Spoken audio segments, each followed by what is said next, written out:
was a perfect pool day. Max ran out, ready to jump into the pool. His aunt watched from the chair, smiling. Max du mergulhas, Ryu e brinco. Mas ele no queria ser da piscina. He looked around quietly and peed. A trail of tiny bubbles rose behind him. Suddenly a twinkling sound filled the air. Soapy floated above the water, glowing. Aunt Clara stood up.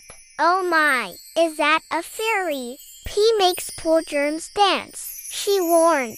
Max Carew, you know queria ser dagua. Soapy smiled. Next time, just ask. The fun can wait a bit. Max ran to the bathroom. When he came back, the water sparkled again. She winked at Max. Sparkly clean is always better. Join the magic, subscribe.